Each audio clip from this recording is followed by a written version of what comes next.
মোৰ যে পিছফালে এটো দেখিছে এটো হৈছে এটা স্বৰ্ণ ভাণ্ডাৰ বৰ্তমান মই উপস্থিত আছো বিহাৰৰ নালন্দা জিলাৰ ৰাজগিৰত আৰু সেই ৰাজগিৰতে সেই স্বৰ্ণ ভাণ্ডাৰটো আছে গতিকে আহকচোন আমি স্বৰ্ণ ভাণ্ডাৰটো ভিতৰলৈ সোমাই যাওঁ জনশ্ৰুতি অনুসৰি সেই স্বৰ্ণ ভাণ্ডাৰটো বিহাৰৰ আগৰ নাম হৈছে মগধ ৰাজ্যৰ বিম্বিসাৰে সেই স্বৰ্ণ গুহাটো নিৰ্মাণ কৰিছিল গতিকে আমি এটা ভিতৰত সোমাম সেই গুহাটোৰ ভিতৰত কি আছে গোটেইখিনি আপোনালোকক দেখাই যাওঁ আৰু স্কিপ নকৰাকৈ ভিডিঅ'টো আপোনালোকে চাই গৈ থাকক আমি এতিয়া সেই গুহাটোৰ ভিতৰলৈ সোমাই যাম গুহাটোৰ ভিতৰত কি আছে গোটেইখিনি আপোনালোকক দেখাম বহুতখিনি পৰ্যটক আহিছে দেখি বিদেশী বহুত ভিৰ হৈ আছে আৰু আমি সোমাই গৈ আছো চাই থাকক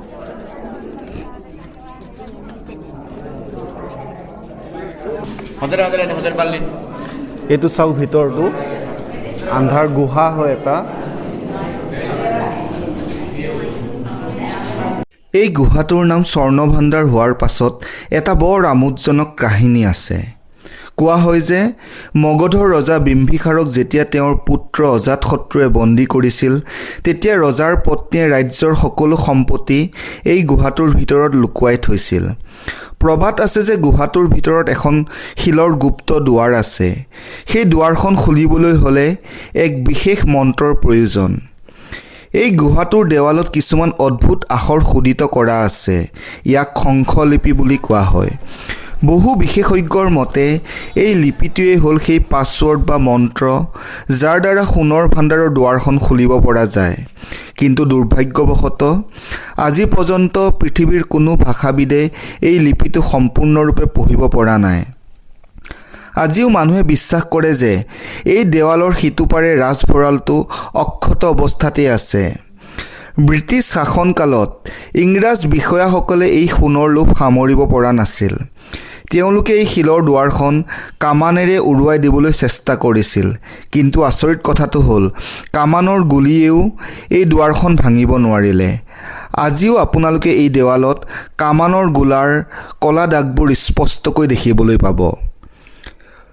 ৰহস্যৰ বাহিৰেও ইয়াৰ এটা ঐতিহাসিক সত্য আছে গুহাৰ ভিতৰত থকা লিপিৰ পৰা জনা যায় যে এই গুহাটো খ্ৰীষ্টীয় তৃতীয় বা চতুৰ্থ শতিকাৰ গুহাটোৰ ভিতৰত আৰু বাহিৰৰ দেৱালত জৈন ধৰ্মৰ তীৰ্থংকৰসকলৰ কেইবাখনো সুন্দৰ মূৰ্তি খোদিত কৰা আছে ইয়াৰ ভিতৰত প্ৰধানকৈ ভগৱান আদিনাথ অজিতনাথ সম্ভৱনাথ সুমতিনাথ আদিৰ মূৰ্তি দেখা যায় মূৰ্তিবোৰ সাধাৰণতে ধ্যানমগ্ন অৱস্থাত দেখা যায় যিয়ে জৈন ধৰ্মৰ শান্তি আৰু ত্যাগক গুৰুত্ব দিয়ে ইয়াৰ প্ৰতিটো মূৰ্তিৰ তলত একোটা বিশেষ চিহ্ন খোদিত কৰা থাকে যাৰ দ্বাৰা কোনজন তীৰ্থংকৰৰ মূৰ্তি সেয়া চিহ্নিত কৰিব পৰা যায় বিশেষজ্ঞসকলৰ মতে এই মূৰ্তিবোৰৰ গঢ় আৰু শৈলীত গুপ্ত সাম্ৰাজ্য আৰু পৰৱৰ্তী সময়ত পাল যুগৰ স্থাপত্যৰ প্ৰভাৱ দেখা যায়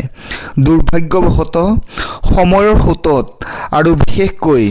বিভিন্ন আক্ৰমণৰ ফলত কিছুমান মূৰ্তিৰ মুখাৱয়ব আৰু হাত ভৰিৰ অলপ ক্ষতিগ্ৰস্ত হৈছে সোণ সঁচাকৈ আছে নে নাই সেয়া আজিও ৰহস্য কিন্তু এই গুহাটোৰ স্থাপত্য আৰু ইয়াৰ সৈতে জড়িত কাহিনী আমাৰ দেশখনৰ এক ডাঙৰ সম্পদ আপোনালোকে কি ভাবে ইয়াত সঁচাকৈ সোণ আছে নেকি কমেণ্ট কৰি জনাব ভিডিঅ'টো চাই কেনেকুৱা পালে আপোনালোকে জনাবলৈ নাপাহৰিব আৰু ভাল পালে লাইক কমেণ্ট আৰু শ্বেয়াৰ কৰি দিব আৰু এনে ধৰণৰ ভিডিঅ' পাই থাকিবলৈ চেনেলটো ছাবস্ক্ৰাইব কৰি দিব